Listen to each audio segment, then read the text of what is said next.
آپ کو یہ کرنا ہے کہ رات میں سونے کے ٹائم آیت الکرسی پڑھ کے سوئیے۔ بخاری شریف کی وہ روایت آپ نے سنی ہوگی اور میں نے پورا خطبہ جمعہ اس حدیث کی تشریح پر دیا تھا، آپ یوٹیوب کے اوپر دیکھ سکتے ہیں۔ حضرت ابو ہریرہ کی وہ بڑی مشہور روایت ہے بخاری شریف کی کہ اللہ کے رسول صلی اللہ علیہ وسلم نے انہیں صدقہ فطر کا ذمہ دار بنایا۔ صدقہ فطر کا جو اناج آتا تھا اس کی رکھوالی کرنے کی ذمہ داری تھی۔ انہوں نے دیکھا کہ رات میں ایک چور آیا اور چوری کر رہا ہے۔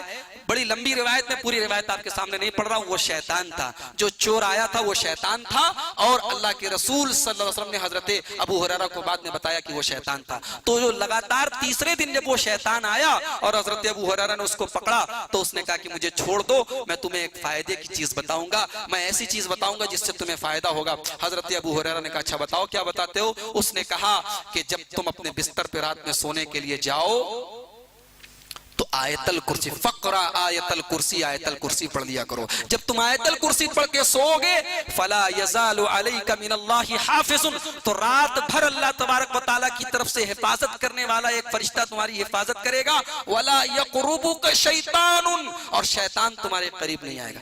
اچھا شیطان کو پتا ہے کہ کون کون سی چیز سے میرا وائرس ختم ہو سکتا ہے؟ ہاں جتنے اینٹی وائرس بتائے گئے شیطان کا مقابلہ کرنے کے لیے، اس کا مطلب اس حدیث سے یہ ثابت ہوا کہ شیطان کو پتا ہے۔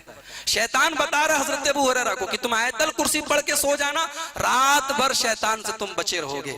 حضرت ابو ہریرہ نے اس کو چھوڑ دیا۔ صبح ہوئی، اللہ کے رسول کے پاس آئے اور کہا کہ اللہ کے رسول آج رات میں وہ پھر آیا تھا چوری کرنے کے لیے، میں نے پکڑا تو اس نے کہا کہ میں تمہیں ایک فائدے کی چیز بتاؤں گا، اور اس نے مجھے ایسی ایسی بات بتائی۔